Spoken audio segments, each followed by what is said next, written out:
Item ಯಾವುದೇ ಇರಲಿ try ಮಾಡಿ ಆಚಿ ಚಿಕನ್ ಮಸಾಲಾ.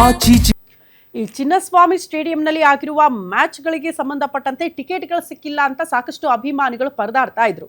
ಆ ಟಿಕೆಟ್ಗಳು ಜೆನ್ಯೂನ್ ಆಗಿ ಎಲ್ಲಿ ಮಾರಾಟ ಆಯಿತು ಅಂತ ನೀವು ಪ್ರಶ್ನೆ ಮಾಡಿದ್ರೆ ಬ್ಲಾಕ್ನಲ್ಲೇ ಮಾರಾಟ ಆಗಿದೆ ಅಂತೆ. ಅತಿ ಹೆಚ್ಚಾಗಿ ಬೆಂಗಳೂರು ಕೇಂದ್ರ ವಿಭಾಗದಲ್ಲಿ 17 ಪ್ರಕರಣಗಳು ಈ ವಿಚಾರಕ್ಕೆ ಸಂಬಂಧಪಟ್ಟಂತೆ ದಾಖಲಾಗಿದ್ದು, ಬ್ಲಾಕ್ ಟಿಕೆಟ್ ಮಾರಾಟ ಸಂಬಂಧ 17 FIR ಅನ್ನು ದಾಖಲಿಸಲಾಗಿದೆ. ಕಬ್ಬನ್ ಪಾರ್ಕ್ ಠಾಣೆಯಲ್ಲಿ 16, ಹಲಸೂರು ಗೇಟ್ ಠಾಣೆಯಲ್ಲಿ 1 ಕೇಸ್. ಈ ತನಕ 21 ಅಕ್ರಮ ಟಿಕೆಟ್ ಮಾರಾಟಗಾರರ ಬಂಧನ ಕೂಡ ಆಗಿದೆ. ಕಡಿಮೆ ಬೆಲೆಯ ಟಿಕೆಟ್ ಅನ್ನ ಹೆಚ್ಚು ರೇಟ್ಗೆ ಮಾರ್ತಿದ್ದವರನ್ನ ಅರೆಸ್ಟ್ ಮಾಡಲಾಗಿದ್ದು, ಬಂಧಿತರ ಬಳಿ ಯಾವುದೇ ರೀತಿಯ ದುಬಾರಿ ಬೆಲೆಯ ಟಿಕೆಟ್ ಪತ್ತೆ ಆಗಿಲ್ಲವಂತೆ.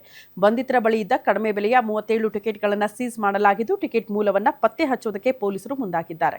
7 ಕೇಸಸ್ ಅಲ್ಲಿ ಮ್ಯಾಚಸ್ ನಡಿಬೇಕಾದ್ರೆ ಟೋಟಲ್ 5 ಮ್ಯಾಚಸ್ ಸಂದರ್ಭದಲ್ಲಿ ಕೇಂದ್ರ ವಿಭಾಗದ ವ್ಯಾಪ್ತಿನಲ್ಲಿ ಒಟ್ಟು 17 ಪ್ರಕರಣಗಳು ದಾಖಲಾಗಿದ್ದಾವೆ. ಬಹುತಾಂಶ ಪ್ರಕರಣಗಳಲ್ಲಿ ಸಿಸಿಬಿ ಅಧಿಕಾರಿಗಳೇ ದಾಳಿ ಮಾಡಿ ಆರೋಪಿಗಳನ್ನ ಹಾಜರುಪಡಿಸಿ ಅವ್ರ ಕಡೆಯಿಂದ ಅವರು ಜನರಿಗೆ ಹೆಚ್ಚಿನ ಬೆಲೆಗೆ ಮಾರ್ತಕ್ಕಂಥ ಟಿಕೆಟ್ಗಳನ್ನು ವಶ ಪಡ್ಕೊಂಡಿದ್ದಾರೆ.